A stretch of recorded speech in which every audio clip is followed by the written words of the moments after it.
How's it going, YouTube? It's Shock Therapy here, and today we're going to do an instructional video and show you how to install our new front anti-sway bar on a Can-Am X3. This sway bar will fit every X3 model, base, DS, and RS, and we'll also show you exactly what the system will do for you while you're driving your car. So here is our front sway bar kit. We make everything in-house on our own CNCs and fabrication equipment. The bar itself is made of the highest grade steel and heat treated. All of the aluminum components are billet to start, and the design of this system is very adjustable, and that's really the key to having a sway bar system work for you, because what this will do on your X3 is it will stop a lot of the front end dive on corner entry. So if you come into a corner too hot on the brakes and turning left, it's pretty easy for the right front to dip down and the left rear tire to come off the ground with a stock front sway bar. Our bar will eliminate that by coming into the corner hot and turning in. The bar will keep the front from dipping, planting the rear tire. So your corner speeds are going to go up. Your reliability and safe drivability will go way up, and it's tunable. So you can run it a little bit stiffer in certain areas. You can run it a little bit softer for other areas like trails or mountains. If you run on the asphalt or in the dunes with a lot of side bite and traction, you can run it in a stiff setting. And we'll go over all that for you as well. Now let's take a look at everything that comes with the kit. The Shock Therapy Can-Am X3 front sway bar kit comes with the following: heat treated sway bar that's fully adjustable, billet bushing clamps, polyurethane bushings, adjustable links, stainless steel spacers, and all needed hardware to install the whole kit. We find that it's best to lay out all of your parts for the kit in advance. That way, it makes it easier for your installation process, and you can also make sure that you have all the parts needed. The only tools required to install this kit, besides a floor jack, are a 3/4 inch open end wrench, 18mm wrench, 17mm wrench, 14mm deep socket, 17mm deep socket, 18mm socket, and a couple of ratchets. So the first step in the installation is to make sure that your car is on flat and level ground. If it's uneven, it makes it harder to pull the bar out.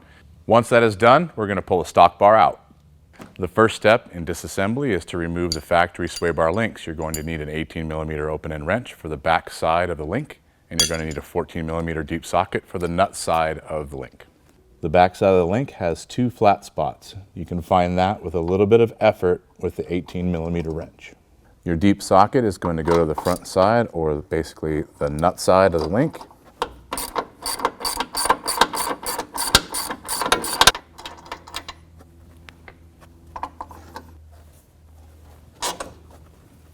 Next step is to remove the top side of the link.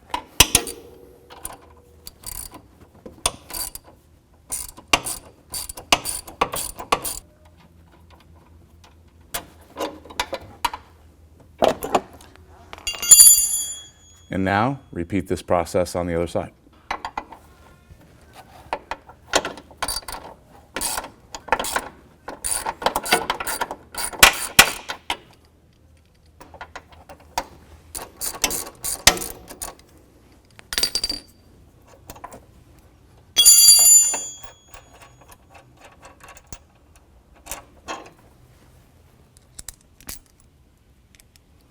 Next step in disassembly is to take the factory bushing clamps off. You're going to need a larger ratchet because these things are on tight, and an 18mm socket, as well as an 18mm open end wrench. These bolts can be tight, so make sure your knuckles are clear when you pull on these.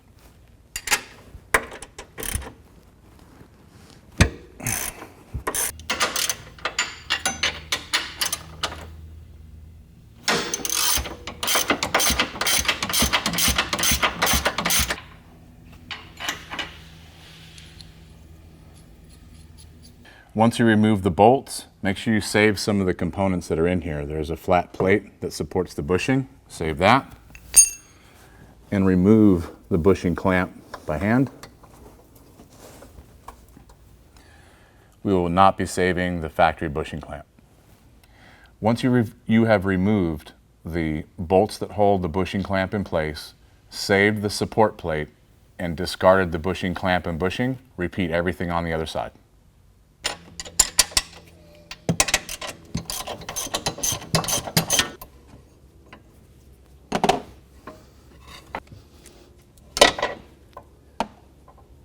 Now that you have all the parts removed that hold the bar in place, getting the bar out of the chassis takes a little bit of effort and finagling, so make sure that you follow this process. First, grab the bar and hold it level in the car. Second, push the passenger side of the bar forward and pull the driver's side of the bar rearward so that it can clear the support plate for the front control arm. Now that I'm past the support plate on the driver's side, you can start to rotate the bar down away from the spring and slide it all the way out. As you get ready to install our sway bar on the front of the car, it makes it a little bit easier to jack the car up about 3 or 4 inches to allow the upper control arm to droop out of the way. You'll see in a little bit this helps us clock the bar as it is installed.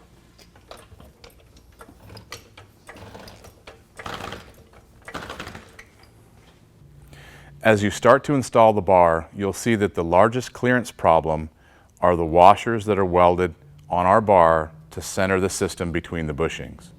As you're installing the bar, this will be the one item that you're looking to clear certain things as this happens. Start on the passenger side by installing the driver's side of the bar through the upper control arm frame support where the stock bar used to come through.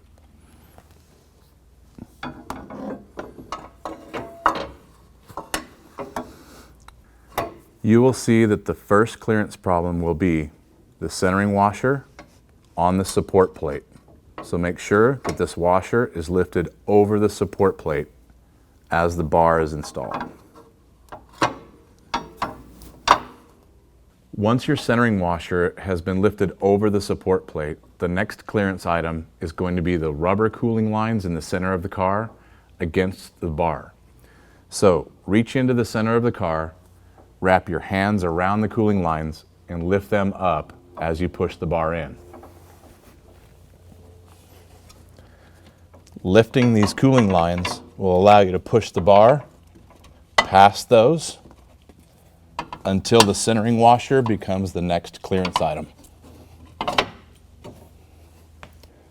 Now that the bar is pushed past those cooling lines, the next thing that you'll see is the driver's side of the bar needs to be lifted over the opposite side support lip. You can feel it with your hand. Lift the bar and push it far enough to go over the lip. Now, the centering washer is going to be touching the cooling lines. So reach your hand back into the center of the car and lift the cooling lines up so that the centering washer can pass underneath them.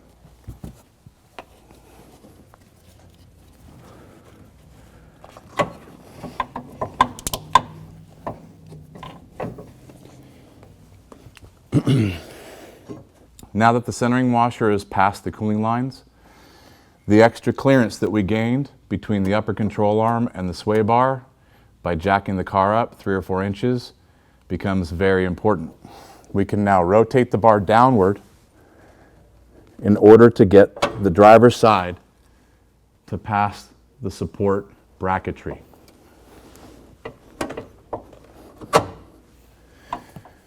Rotating the bar where my finger is right here, all the way down near the arm, is the way to get that done.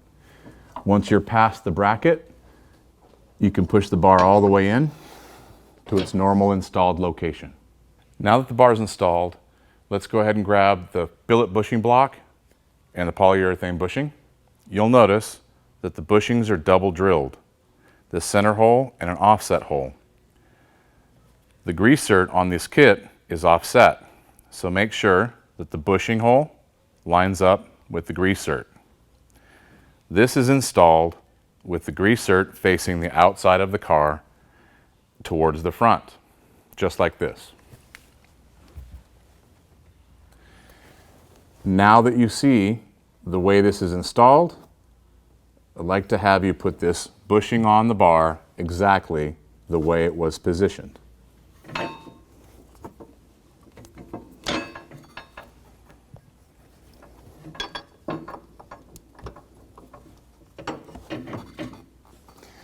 Once you have this in place, we can repeat this on the other side.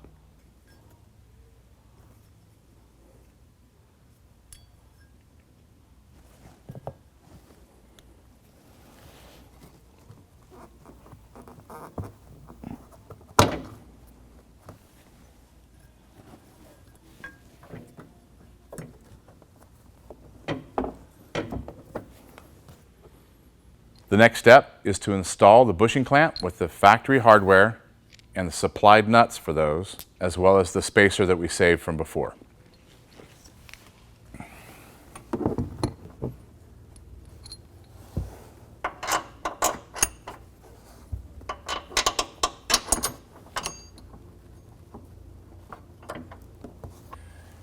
These supplied nuts are designed to fit in the bottom of this bushing bracket without any tools. The bushing bracket supports both sides of the nut. You do not need to hold it at all. Merely hold it in the slot of the bracket and then twist the bolt in place.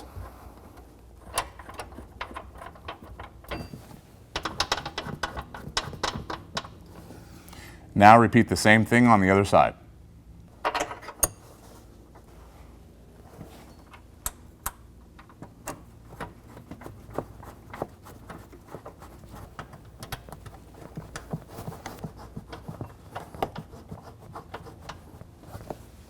With all the hardware hand tight, you can grab the ratchet with the 18mm socket and tighten them up. Remember, you don't need a wrench for the bottom half.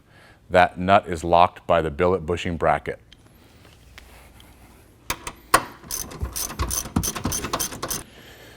Remember, these are 12mm grade 8 bolts. They should be torqued to 70 foot-pounds.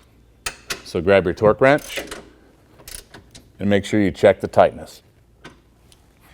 After you're done tightening the passenger side, then repeat the same steps on the driver's side.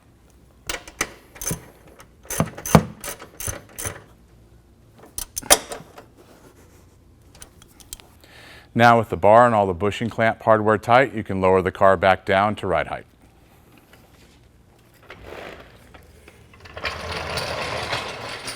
So right now is the perfect time to grease the system before you put the links on, because you can move the bar around as you grease it. So grab the bar and rotate it back and forth as you come in with the grease gun and hit the grease fitting. This system will take about 3 or 4 pumps of grease per side, and then you're good. All right, make sure you repeat the grease steps on the other side. Now it's time to install the links. One thing that's very important is that you install the link with the adjuster jam nut on the bottom.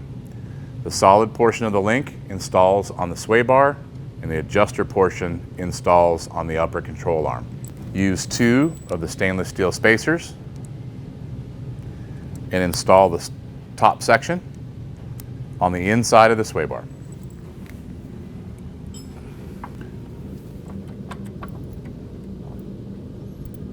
Now grab the remaining 2 stainless steel spacers and install them on the bottom of the link, and install the link to the upper control arm.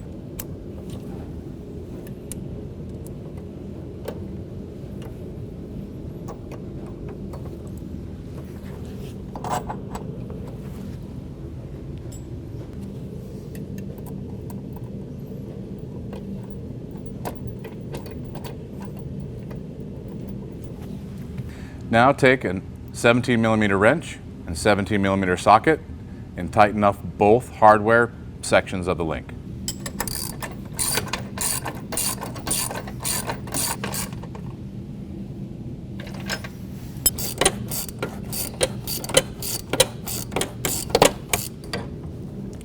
All of the link hardware is torqued to 50 foot-pounds.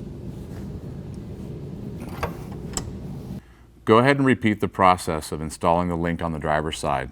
The only difference is that you install the lower portion of the link on the control arm first and leave the upper portion loose. The reason for this is we are going to adjust this link in height so that the link lines up perfectly with the hole in the sway bar. By doing this, we're making sure that one link is not too long or too short when the car is level, and that way the bar is installed with zero preload one way or the other and has the car sit perfectly flat. As you can see right now, this link is sitting too low and does not line up with the hole. So we're going to lengthen the link until it lines up with the hole perfectly. You should not have to force it at all to go in. That's a perfect adjustment, and now you can finish up by tightening the rest of the hardware on top.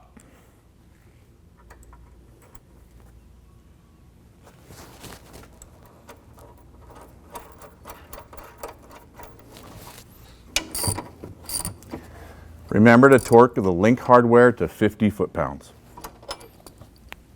Now that you have all of the links installed on the car with the hardware tight, all the link lengths taken care of so the car sits flat and level, you can tighten the jam nuts for the rod end links by using a 3/4 inch open-end wrench.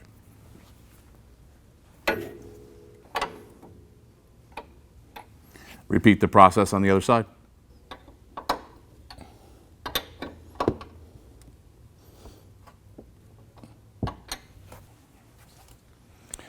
So as you can see, the installation of the bar is actually fairly simple with the exception of two things to spend your time on. Make sure that you're very patient when you're installing the bar through the chassis. Take your time, do it exactly like we said, try not to scratch the bar.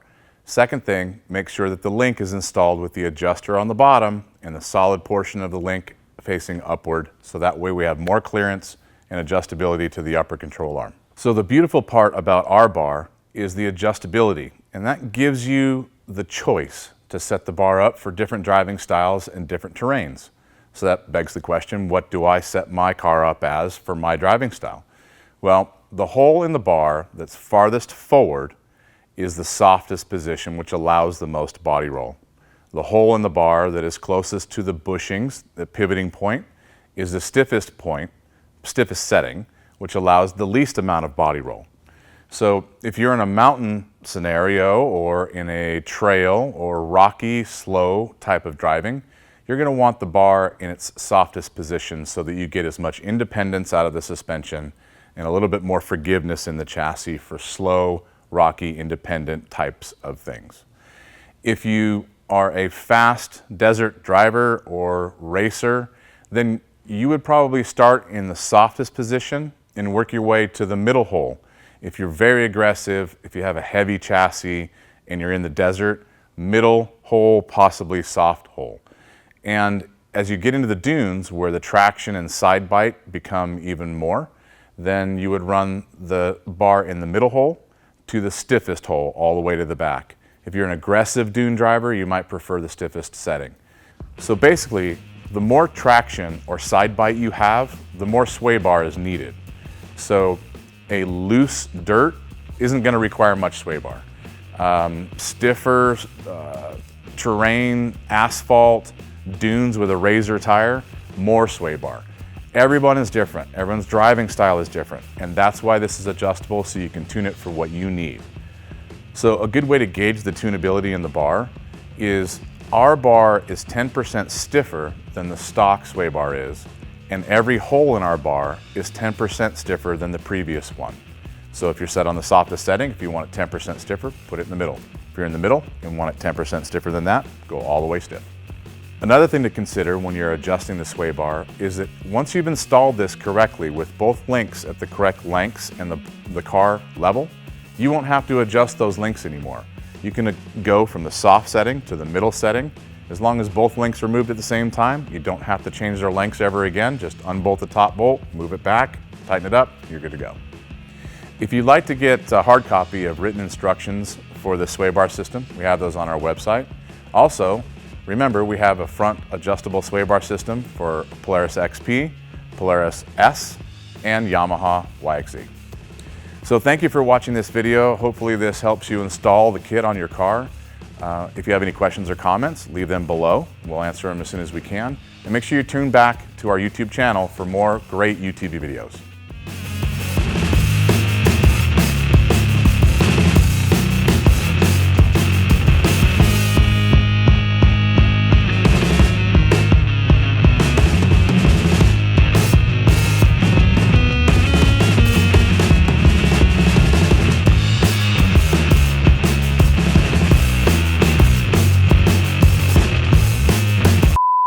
this take 69? Instructional number 1. Can I grab you in the? Actually, I mean, if it's suitable. I think I scared you. I made you flinch. I thought you were going for it. Yeah. I know. I've seen Kenny do it. All right. I've seen me do it too. Hello, viewer. Caress them with your How eyes. in the hell are you? Beautiful. What's going on? Right. Yeah, that's right. That's right. So the first step in disassembly is to remove the factory sway bar links. You're going to need an 18-inch or 18, and you're going to need a 14-millimeter deep socket for the nut side of the link. You said Nut side. Once you have removed the bolts that hold the bushing clamp in place. Hello, darkness, my old friend. I've come to talk with you. And the link lengths set, so the car sets flat and level. It's time. Mother.